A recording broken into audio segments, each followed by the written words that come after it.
नमस्कार, मैं हूं खुशबू राय और आप देख रहे हैं एनएमएफ न्यूज। विपक्षी दलों ने खुद के वजूद को बचाने के लिए समझौता किया। एक टेबल पर बैठे मोदी से टकराने के लिए पटना, बेंगलुरु, मुंबई से लेकर दिल्ली तक की दौड़ लगाई, लेकिन अभी भी हासिल के नाम पर कुछ नहीं है।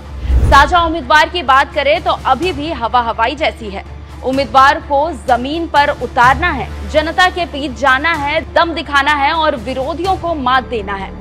लेकिन विरोध करने के लिए जुटे विपक्षी दल ये भूल गए कि अपना वजूद बचाना अब मुश्किल है, क्योंकि कई दल तो ऐसे हैं जो राज्यों में एक दूसरे के धूर विरोधी रहे हैं, जिनकी पूरी राजनीति ही उन दलों और उन दलों के नेताओं के विरोध पर टिकी रही है।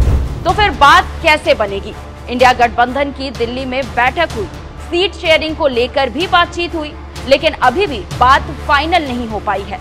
बिहार में इंडिया की सीट शेयरिंग दूसरे राज्यों के लिए एक सीख होगी, क्योंकि यहाँ इंडिया गठबंधन में 6 दल है और अब इन 6 दलों में से सीटें बटेंगी कैसे, ये फॉर्मूला 19 वाला होगा या 20 वाला होगा। सुनने में आपको 19-20 में एक का ही फर्क लग रहा होगा, लेकिन यह फर्क अलग अलग चुनावों का है।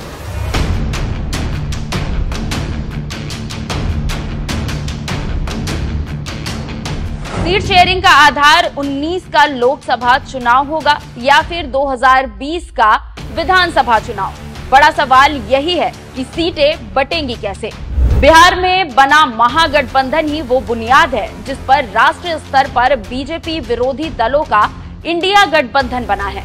लेकिन जब महागठबंधन बना था तो उसमें नीतीश कुमार की पार्टी जेडीयू नहीं थी। खबरों की माने तो इंडिया की कोऑर्डिनेशन कमेटी की बैठक में ये प्रस्ताव भी लाया गया कि जो पार्टियां जिन सीटों पर चुनाव जीती हुई है उसे छेड़ा नहीं जाए, यानी कि वो पार्टी उसी सीट पर चुनाव लड़े। लेकिन बिहार में ये थोड़ा मुश्किल दिखाई पड़ रहा है। जेडीयू भले ही अब महागठबंधन का हिस्सा बनी है, लेकिन 2019 में तो उसने चुनाव एनडीए के साथ लड़ा था। ऐसे में 16 सीटें जेडीयू ने जीती हुई है, वो भी तब जब उसने 17 सीटों पर चुनाव जीता था। लेकिन क्या इस आधार पर सीटें बांटी जा सकती है? क्योंकि इसमें से 7 सीटें ऐसी थी जहां आरजेडी दूसरे नंबर की पार्टी रही, तो फिर वो भी अपना दावा ठोक सकती है। लेकिन एक और पेंच बिहार में सीट बंटवारे को लेकर बताया जा रहा है। दरअसल सूत्रों की माने तो सीपीआई-एमएल की तरफ से विधानसभा चुनाव को आधार बनाने के लिए कहा गया है, यानी 2020 में चुनाव के आधार पर सीटें बांटी जाए। उस वक्त महागठबंधन में आरजेडी, कांग्रेस और सीपीआई समेत अन्य साथी दल थे। विधानसभा के आधार पर आरजेडी सबसे बड़ी पार्टी है, जेडीयू दूसरी और फिर कांग्रेस और सीपीआई के सभी दल। हालांकि सीपीआई-एमएल का स्ट्राइक रेट ज्यादा बेहतर था, 19 सीटों पर चुनाव लड़ी और 12 जीत गई, जबकि कांग्रेस ने 70 सीटों पर चुनाव लड़ा और सिर्फ 19 ही जीत पाई थी। ऐसे में सीपीआई-एमएल का दावा कांग्रेस के बराबर बैठता है।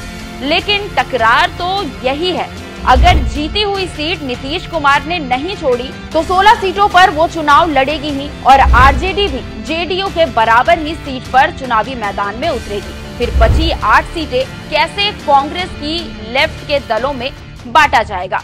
यहाँ ये भी बड़ा सवाल है कि कांग्रेस ने 2019 को आधार मानकर और राहुल और लालू यादव की नजदीकियों को देखते हुए 9 सीटों की मांग कर दी है। पिछले लोकसभा चुनाव में जेडीयू को बीजेपी के साथ चुनाव लड़ने का भी फायदा हुआ था। ऐसे में उन सीटों पर दूसरे नंबर पर रहने वाले इंडिया के सहयोगी दल भी अपना दावा पेश कर सकते हैं। सबसे पहले 2019 के चुनाव का दिलचस्प आंकड़ा आपको दिखाते हैं। इंडिया में सीट शेयरिंग पर यहाँ फंसेगा पेच। बिहार में कांग्रेस 8 सीटों पर दूसरे नंबर पर रही और 1 सीट जीती। 2019 को आधार मानकर अखिलेश सिंह 9 सीट मांग रहे हैं। इन 8 में से 5 सीटों पर कांग्रेस जेडीयू से चुनाव हारी है।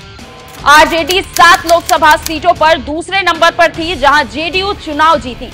जहानाबाद, सीतामढ़ी, मधेपुरा, गोपालगंज, सिवान, भागलपुर और बांका में जेडीयू की जीत हुई थी, जबकि आरजेडी दूसरे नंबर पर थी। आरा में सीपीआई-एमएल और बेगूसराय में सीपीआई दूसरे नंबर पर रही। सीमांचल की सीटों पर जेडीयू और कांग्रेस के बीच सीधी टक्कर रही। सीमांचल में आरजेडी भी अपना आधार नहीं खोना चाहती। लालू यादव और राहुल गांधी की नजदीकियां भी बिहार में इंडिया के दूसरे दलों के लिए मुश्किलें खड़ी कर सकती है, क्योंकि लालू और राहुल के पास बिहार में नुकसान सहने के लिए ज्यादा कुछ नहीं है। लेकिन जिन दलों के पास सीटें हैं और जिन्होंने विधानसभा चुनाव 2020 में आधार बनाया है, वो अपनी जमीन खिसकने देंगे नहीं। पिछले दिनों मुंबई में हुई विपक्षी गठबंधन इंडिया की बैठक के बाद लालू प्रसाद यादव ने कहा था कि अपना कुछ नुकसान करके वो इंडिया को जिताएंगे।